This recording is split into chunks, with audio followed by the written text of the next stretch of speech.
Guys, hello people, how you doing? Welcome and welcome back to my channel.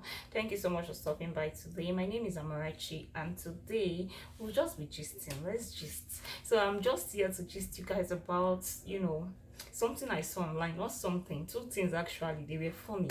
Plus I'll be talking about the Tinder Swindler. Let's talk about Simon. Let's talk about his bad character. He's a very bad person, so let's talk about him without wasting much time. Let's just dive right into the video.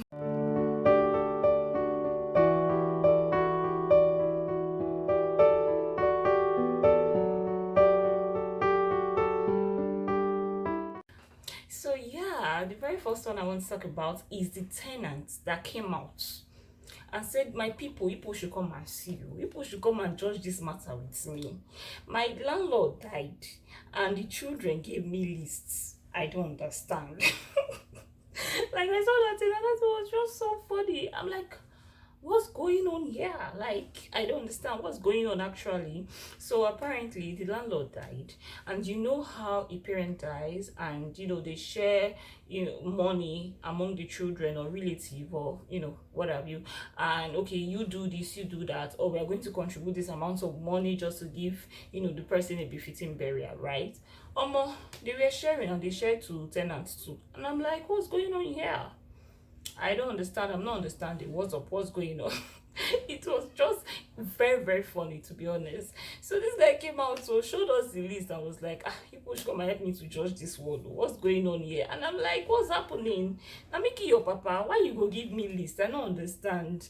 As in, you need to see what's on it. Like, you buy this, you buy that, of all of that. You still pay a certain amount of money. And I'm like seriously?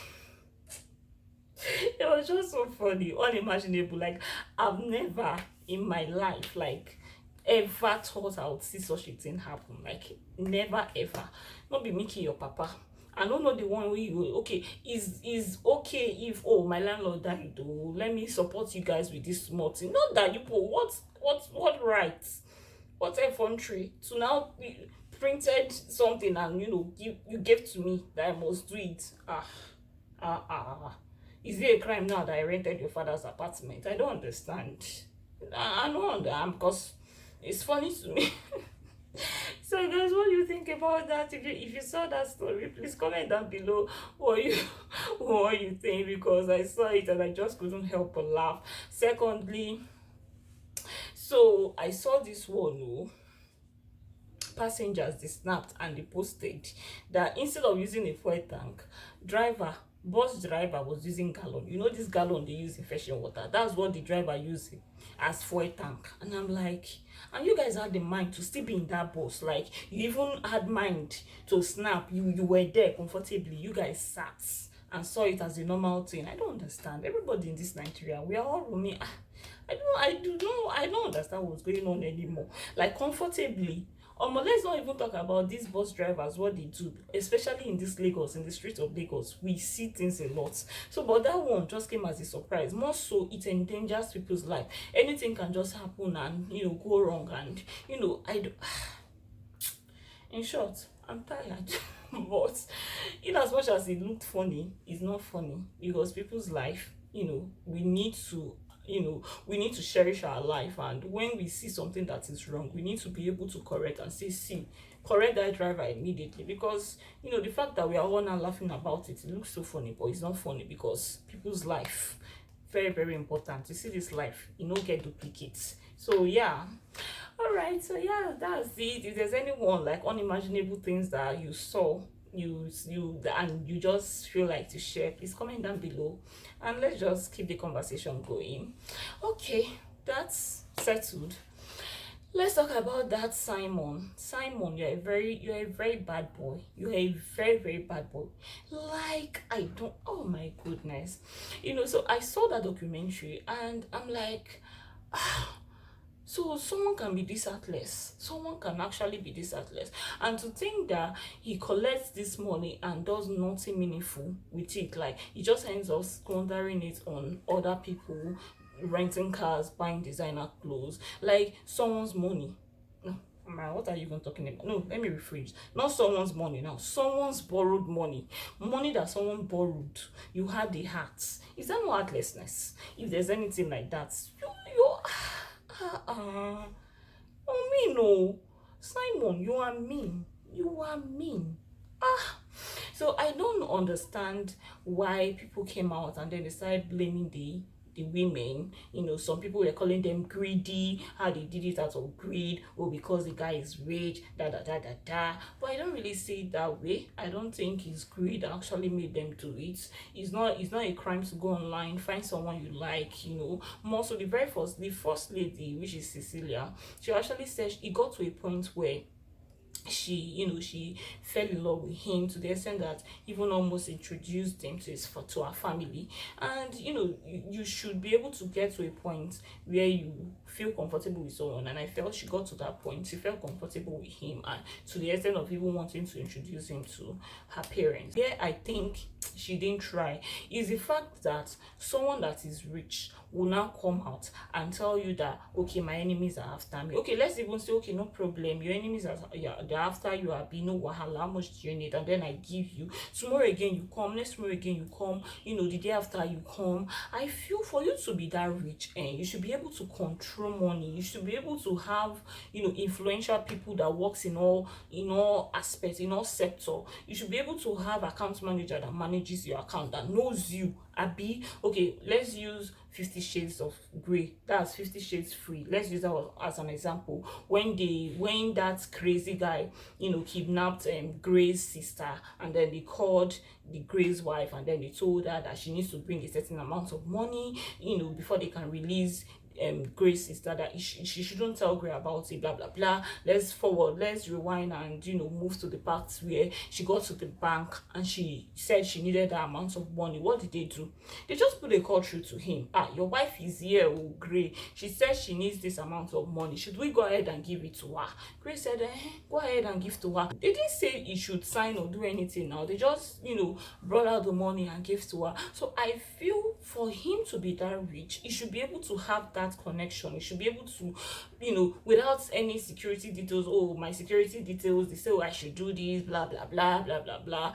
I think at some point I should be able to know that you're lying, because for you to be a billionaire controlling that kind of wealth from that kind of family, then you should be able to some extent be able to do some certain things when it comes to money without begging or asking. So I feel that's where she didn't really act so smart.